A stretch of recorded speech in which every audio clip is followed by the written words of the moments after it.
And hi, everybody. Welcome to Proline, direct from Las Vegas. I'm Dave Koch and joined by Jim Feist. We're going to take a look ahead to Week 5, already Week 5 of the college football campaign, plus get into the NFL Week 4. But first, before we do that, Jim, if people subscribe to the channel, well, that's free, and they get a lot of other great stuff for free as well. Absolutely, Dave. It's great. Go to ProlineTV.com, click on the subscribe button. You're going to get notifications on new videos, plus you'll be sent a code to get 7 days of my service absolutely free. That's ProlineTV.com. One of the things that I've done over the years, I think people are familiar with this going back to my days doing the Stardust show, I put out early football games, and they've just done exceptionally well over the years in the colleges. 2-1 last week, one with Wake Forest and Pitt, lose with Florida as they just got run over in the second half by Tennessee. That wasn't a bad beat, by the way. Florida was the wrong side in the football game. You got to just say it when it's a loser. Just because they had a big lead doesn't mean it was the right side. Tennessee was clearly the better football team. NFL, I've had two really big plays so far, my high roller plays, and they've won by a combined score of 74-10. That's pretty good. So I've got an October special going.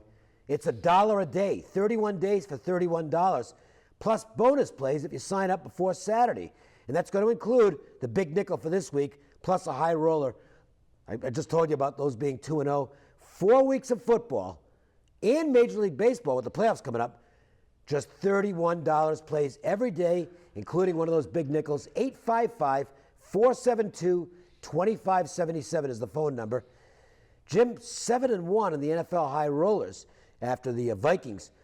Very impressive against Carolina last week. 2-1 with college game of the year releases, and you get your first NFL game of the year kicking off this weekend, attached to it's part of a monster special. Absolutely, Dave. Play today through Sunday for $50. That's football and baseball, including my first NFL game of the year release. That's play alone for $99. That one play alone, $99 online at jimfeist.com. I'm a combined 9-2 with my NFL high rollers and college games of the year. You can start winning by picking up the phone right now and signing up for this 5-day special. Just call 866-546-9467. All right, so let's talk some college football. Let's we got Wisconsin at Michigan, and a pretty big number in this game. It's 10.5. Michigan has played very impressively so far. Wisconsin has had some outstanding moments to start the season as well, and they are going to fit the parameters of the defensive dog, a team that stops the run and is very effective defensively, getting double digits. Especially when you're getting double digits. I mean, that's big. And look at what they did last week in Michigan State. That was unbelievable. They crushed them. 30-6. I thought Wisconsin had a good chance to win the football game, but nothing like that. No, I didn't expect that domination. This is, of course, you got the Harbaugh thing here. Coming out of the pros, he turned this program around. He's done great things. But this is an overpriced, Dave. I think you double digits in a game like this is too much. I would agree with that. I think it's going to be competitive. I don't know if it's a play. I could have seen a 7 maybe, but not this number. Well, there's a lot of people love this Michigan squad, and I can't argue against that. I mean, Michigan's a really impressive football team. They're one of the teams that's certainly in the playoff chase for looking at it through 4 weeks of the college football season. And let's face it, a lot of teams have taken themselves out of that conversation already. Notre Dame, done. Oklahoma, done. A couple of others, done. Michigan's not done. Wisconsin isn't as good as Michigan. And the Wolverines are going to have 100,000 plus in the big house going absolutely nuts on Saturday. And Wisconsin's got to maintain their poise and not turn the football over, because double digits or not, they are a little bit shaky at the quarterback position. Bart Houston, Alex Hornibrook, between them, 5 touchdowns but 4 picks. It's just not an area of strength. And it's very important for Wisconsin to stay in this game early, because if they don't, double digits or not, they might end up on the short side of the straw. So I haven't played this game. On the power ratings, though, it does appear to be, at least on mine, a little bit long. Probably not enough for me to play, because let me put it this way: if it was 7, I might be looking to go ahead and play the Michigan side. But let me two throw, scores, let me throw a couple of numbers at you and see what you think. Now, the last 8 road games, the Badgers are 3-5 ATS. That includes games where they might have been favored, et cetera, et cetera. So let's look at it head to head. Wisconsin 7-1-1 ATS against Michigan. Pretty impressive. Not always the same quality of teams at those times when they met. So we have to look at this stuff with a little grain of salt. As well. Different coach. Michigan had the dog in this series 6-2-1. Over is 4-0. And the home team, of course, the reverse of that is 4-1. So you have to look at this stuff. You realize it's different coaches, different players, different times. However, what that says to me is that Michigan has been, or Wisconsin, overall in this series has outperformed the odds makers when they're 7-1-1 against the spread, which is a significant number. If I could win 7 out of every 8 bets, I'd be very happy. Me too. So I think you have to look at that and say, okay, these guys meet every year or most years, and they're not intimidated by meeting them. And they've been to the Big House, which is a monstrous facility, tons of people, over 100,000 fans. It can be intimidating to people that haven't been there before, but this team has decent coaching staff. I'm a Harbaugh fan too. Maybe not off the field, maybe socially he's not really that cool to get along with, but as a football coach, whether it be college or pro, this guy does magnificent stuff. Yeah. So, but that's a big number. You're talking about, I think, a 6 or a 7 point line. It's now a 10-point line. That's too many points. I would agree. By the way, 5th straight home game for the Wolverines, which could be an advantage. I think it's going to be a fun football game to watch, and so is this one. It's the game of the week. There's no question about that. Not my game of the week. I don't know what Jim's feelings are. We'll find out. But in terms of viewing, must-see material, Louisville at Clemson, and must-bet material, apparently, for some wagerers on Sunday night. This game opened with Clemson favored by 2.5 points at home, and it has swung the other way to Louisville, now being the road favorite in the football game.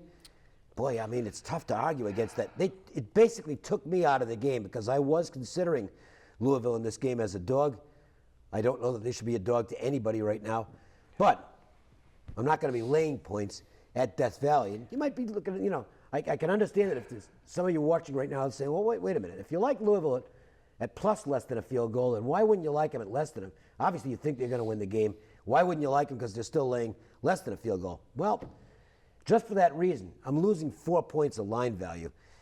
I'm not going to intentionally do that, ever. I mean, to me, I can like a game, but if I miss a line by 4 points, I'm not going to play it. And that's the situation for me here. I think Louisville's the right side, but I'm not playing it. If you believe the lines makers, the odds makers, the value now would be on Clemson. Yes. Because they studied the game. But they look at things a little bit differently, too. They say, okay, what's the public going to do with this? And you and I don't do that. If we made a line on the game, we're going to do it strictly off power ratings and matchups. Odds makers have to look and say, okay, what is the public going to bet on? Because they have to shade that way, right? So they make them pay a little bit bigger price. Our line, in a sense, is better, based on our opinion, obviously, right. But it's more of a true line, correct, than what the odds makers. The odds makers are not predicting the outcome of the game. No, they're basically trying to stay within a framework, right. But they also have to say, okay, where's all the money going to come from? Because that's what they're in the game. I think they might have gotten, and they got surprised here. I don't think they expected this flood of action. I didn't either. Louisville. But when you look at this Lamar Jackson, I know I've heard other people say this, so I'm just kind of repeating. Lamar Jackson may have had the best September in ever. I mean, what this guy has done, and now I think is the favorite in the Heisman race. Yes, he's gone from 100 to 1 to, I believe, 4 to 10. Wow! And I mean the guy on the other side, Deshaun Watson, he's not bad. He's not chopped Not off to a great start. No, this could be his coming out party. If you're looking at the game from a situational standpoint, just removing everything else, situationally, this game favors Clemson. They're at home. It's a great home field. Oh, it is. Louisville's traveling for the second straight week, and Louisville is now the ultra-public team. So that generally will make me look more toward the other side. But my number in the game, just the number I made on Sunday before the odds makers put their number out, was Louisville 2. So it's right where, right where I have you it. made it where it is. Yeah. So if you would have bet the opening number, you would have taken Louisville +2, and you'd have that going for you. And I'm looking at the numbers, and it is a painted 2. It's everywhere. Nobody is even shading one side or the other in this game.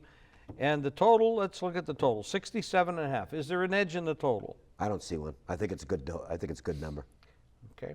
But from a viewing standpoint, this is the one game. If I was going to watch one game this week, this would be it. I know I'm going to be there. Hey, listen, if you want to ask us any Vegas sports wagering questions, go to ProlineTV.com and just drop us a question. It doesn't cost anything. And speaking of not costing anything, be sure to hit the subscribe button to get 7 days of action free. Plus, go to JimFeist.com for free stats, articles, videos, and plays from the nation's top handicappers. All right, we are going to turn to the National Football League, and starting with a pair of dynamite defensive teams, the Jets and Seahawks.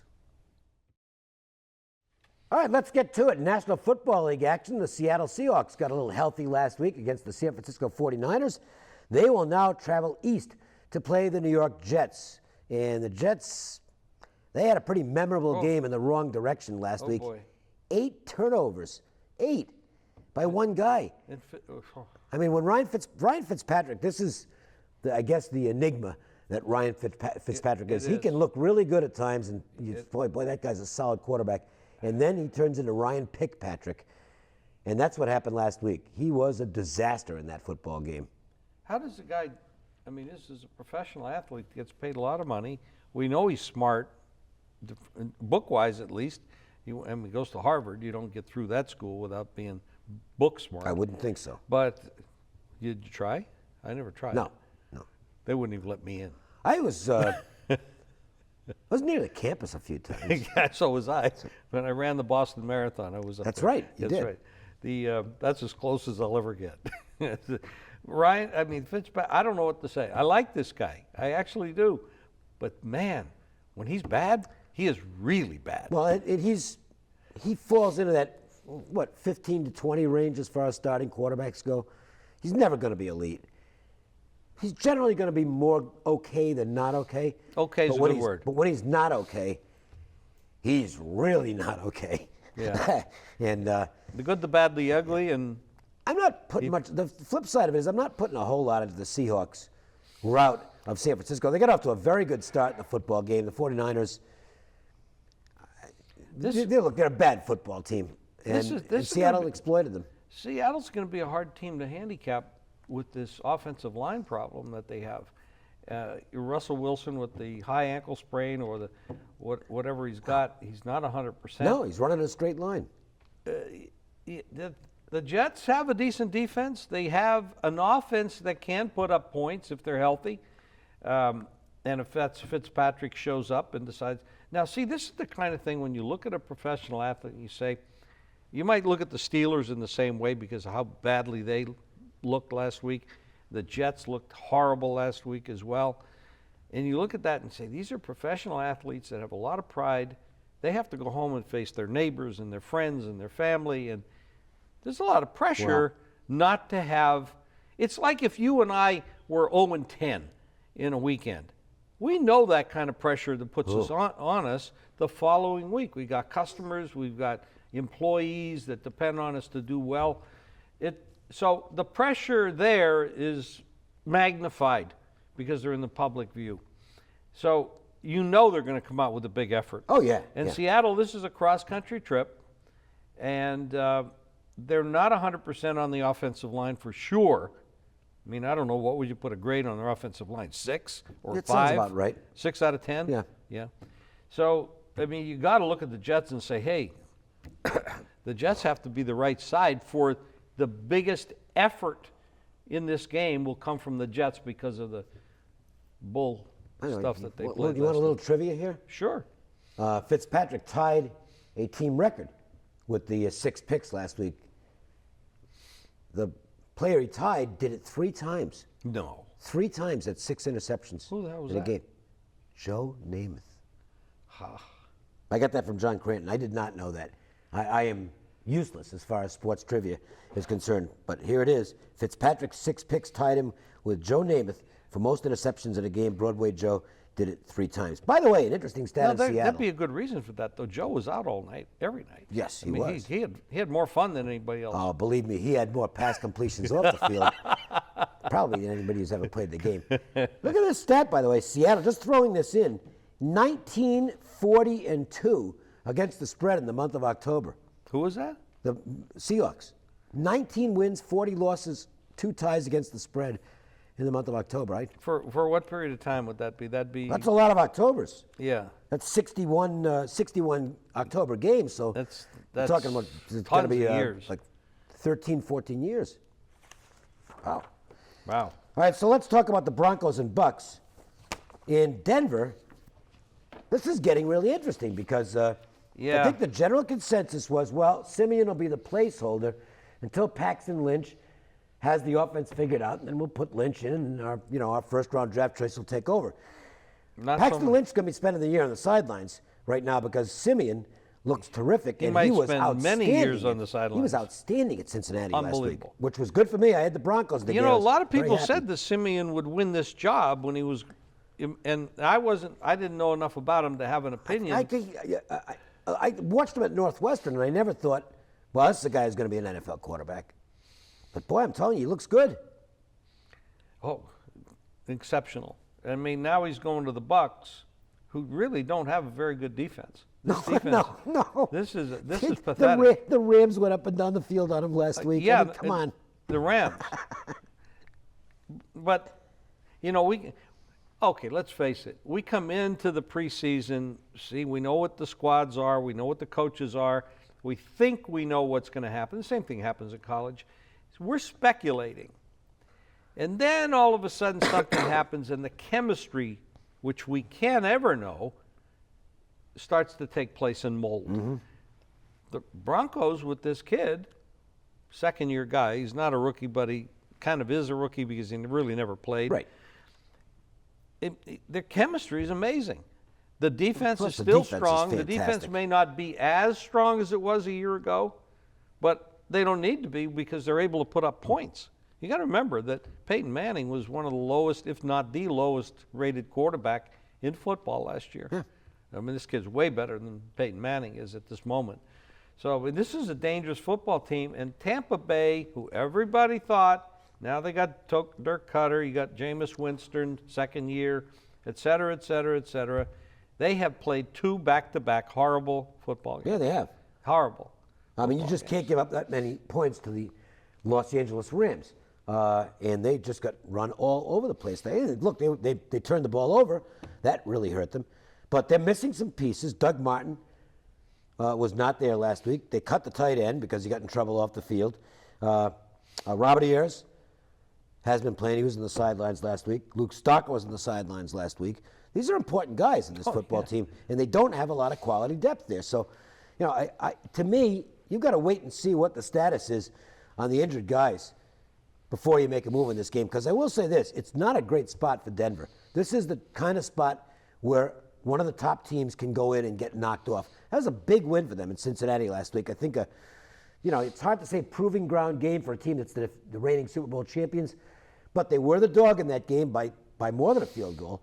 They weren't getting a lot of respect going in. It's like, okay, well, reality's going to set in, and this is where the Broncos are going to have trouble. They were clearly the better team against Cincinnati last week. Now they're back on the road for a second straight week. It's a long trip down to hot, humid Tampa Bay. It is not a great spot for Denver, but I just don't have enough faith in the Bucs, nor am I convinced they're healthy enough to pull the upset. Well, let's look at this game from a couple of perspectives, and I agree with everything you just said. The line is 3. It's leaning towards 3.5 because you're minus 15 in some spots.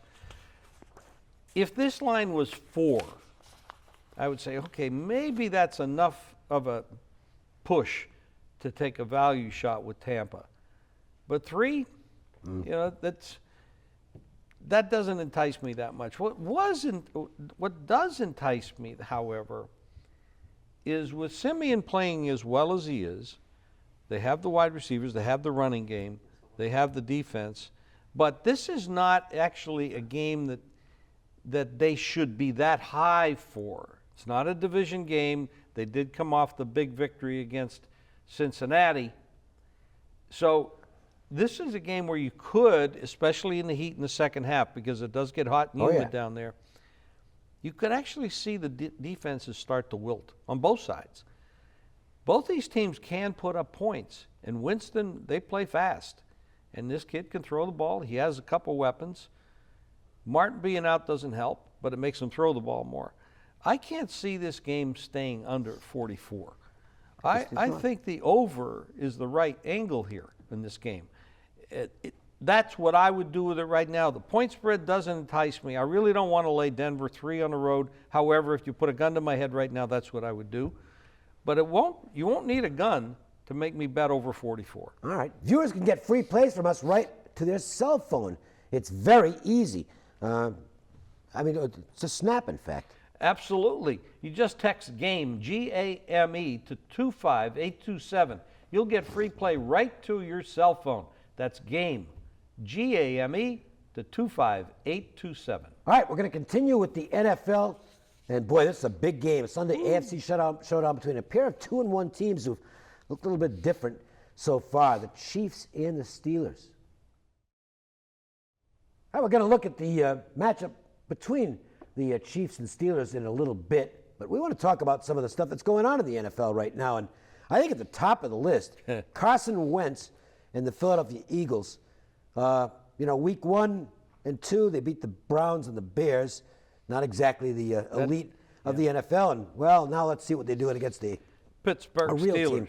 Yeah. They kicked the Steelers' teeth in right from the outset. Yep. Obviously, it was a bad game for Pittsburgh. They're a much better team than that.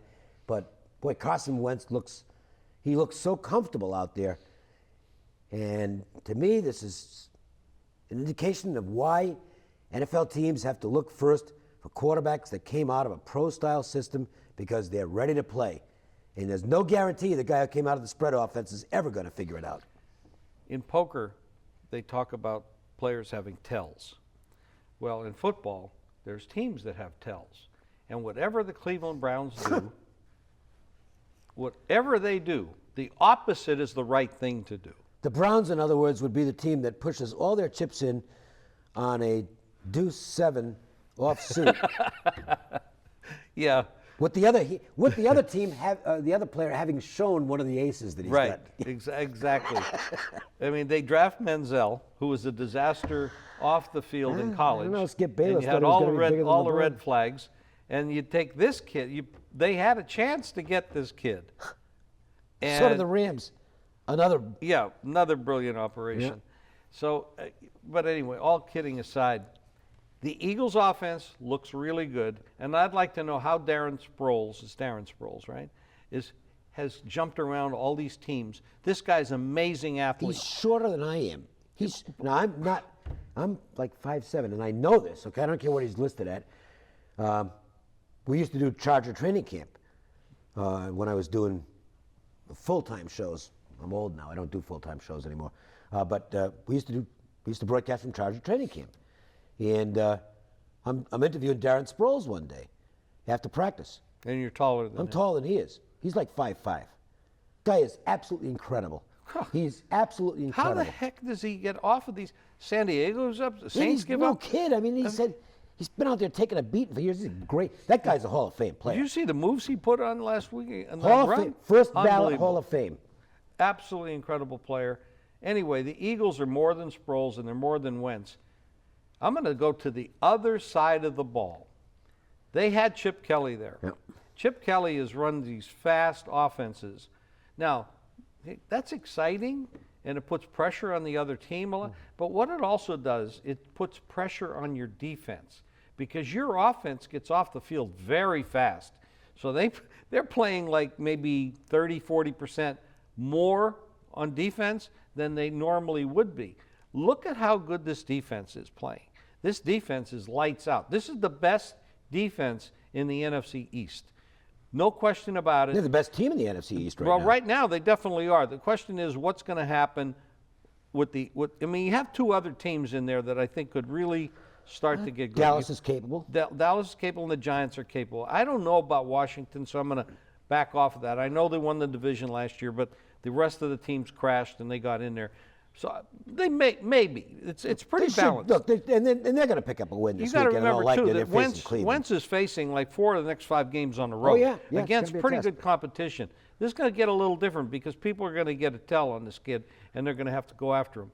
However, Jim Schwartz is the defensive coordinator. He bombed badly in Detroit as a head coach. Some guys are just not head coaches, but as a defensive coach, he's remarkable. And this defense is scary the way they're playing. They played 3 games, and they have done remarkable things. We don't talk about defenses much. We talk about quarterbacks and points and all that. But defenses win football games. Defenses win championships. Yeah. Look out for this defense. And look out for the defense in Minnesota. Oh, boy. And Sam Bradford looks good. Like he got a new lease on life after being traded, ironically enough, from the Eagles, where he had been slated to be the starting quarterback. But he's looked good in his 2 games since taking over for Sean Hill in place of the injured Teddy Bridgewater. The Vikings, they're an impressive football team right now. And we have talked about this before. Mike Zimmer is moving into the elite category as a head coach. He is. Now, there is a really proven defensive coach that has transitioned to head coach and doing a remarkable job. They have a big game this week coming up against the Giants, who came off an embarrassing loss last week to Washington, because when you watch the game, I keep scratching my head. How the hell did the Giants lose this game? I'm glad they did. You know, the dog was a nice move there, and I agree with it. And I did agree with it going in, but when you look at the way they played, I mean, they just gave the game away. And they actually got a couple of breaks from the officials along the way, too. And and So still find a way. Washington flat out beat them. Now, last year, Minnesota crushed the Giants. Yep. Now, these matchups are a little bit different. You have different quarterbacks. Bridgewater's gone, and Adrian Peterson's gone. I worry a little bit about the Minnesota running game. They didn't do very well in that department last week. They're going to have to. You cannot sit the quarterback back there, especially a guy like this. He's not that mobile. So you're going to have to run the football, and they didn't do it. I worry that they're going to be able to do that. that doesn't need to score many points to win. That defense is No, the absolutely defense terrific. doesn't give anything up. Speaking of defense, or lack of same, what happened to the Houston Texans, who were supposed to be brilliant defensively? This is funny stuff here. The marketing department made a big deal last week about a free 6-piece nuggets from McDonald's if the Texans rushed for 100 yards or more in their game against the Patriots. And someone apparently responded to the tweet by saying, how about playing some McDefense? Because they didn't play much against the Patriots. That was a very bad game for Houston. I mean, the Patriots are really short-handed. They've got a rookie quarterback who had never taken a snap in the National Football League. Houston was the favorite against the Patriots on the road. They got crushed, 27-0. They look bad, and now J.J. Watt out for at least the next 8 weeks, and a lot of people think it'll be for the season. Probably the season. Yep. You know, when you're talking about Bill Belichick and you talk about head coaches, is there anybody that's really close? No, he's the best coach in the history of the National Football League. Unbelievable what he does. Apologies to Vince Lombardi fans, but to maintain this dominance in today's NFL, it's just unbelievable. I mean, you look forward to Brady's going to come back next week. We don't know who's going to quarterback this week against Buffalo because it looks like Garoppolo doesn't have enough flexibility in his shoulder this week in practice. And the other kid, Brissett, he did hurt his thumb and ligament damage there, so we're not sure about that. Edelman, they didn't bring anybody else in. Huh? Does it matter? I mean, I'm not going against these guys. No, you can't. I mean, there's no number. I learned my lesson in the Cardinals game. I did. I wasn't taking them last week because it's like, geez, I mean, but there's no way I'm going against this guy anymore. I forget about it. You just bet on Belichick when they give you a low enough line or a dog. You just bet on him. You just don't even ask questions. You don't analyze it. You just do it. He's genius. All right, Chiefs and Steelers. Steelers, I think, might be a little bit ticked about what took place last week. And the Chiefs aren't exactly lighting it up right now either. Kansas City got off to a slow start last year, so I'm not going to write them off. But they don't look like a really good football team right now. Their offense is just not producing. By the way, Le'Veon Bell is back for the Steelers this week, and they're off a 34-3 loss to their state rivals in the state of Pennsylvania. So I don't know. I'm not, it's an obvious spot for Pittsburgh. I don't like obvious spots in the NFL, but I don't think I want to go against them here either. Line opened up 4.5 Pittsburgh. It's now 5.5 or 5. Total stayed 47.5. So really no movement there. Kansas City's missing something. Jamal Charles. Yeah. I'm not sure what his status is. Nobody really knows going forward, but he has not played. But they're missing something else that we know they're not getting back. The head coach of the Philadelphia Eagles was their offensive coordinator last year. And believe me, when you talk about head coaches it's like the President of the United States. We blame and give credit, but there's other things going on. There's a Congress and a Senate. In a football team, offensive and defensive coaches make a world of difference. I just mentioned Jim Schwartz, defensive coordinator for Philadelphia. The offensive coordinator is gone from Kansas City, and they do not have and never have had the greatest offense. I mean, they're conservative. No, they're very conservative. They're very conservative. Now, their points so far this year have been kind of manufactured off turnovers. They got 8 last week against the Jets, and the good field position. They were getting crushed by San Diego at home, and then the San Diego coach made a couple bonehead moves, turnovers there, field position advantage, came back. They won that game, which was absolutely a miracle. I'm not impressed by the Kansas City offense, and I know that Pittsburgh's going to be pissed off what they did last week. That was what I was trying to say. I said ticked off. I was... Oh, you're just being too nice. Very diplomatic. This is cable. I mean, you don't need... No, it's not even cable. It's internet. We can say that. Internet. We can say anything we want. We can say we want, yeah. Well, here's what I do want to say right now. We have free plays every day on a recorded message from our team of Vegas experts. And all you need to do is call 888-478-9222. And don't forget to follow me on Twitter at Dave Koken. And you can follow Jim on the social media platforms as well. Absolutely. You can follow me on Twitter, Facebook, and Instagram at Jim Fice Sports. And feel free to send me a direct message with any questions you may have. And that's going to do it. So thanks for joining us. Next week, we will see you with another edition of Proline.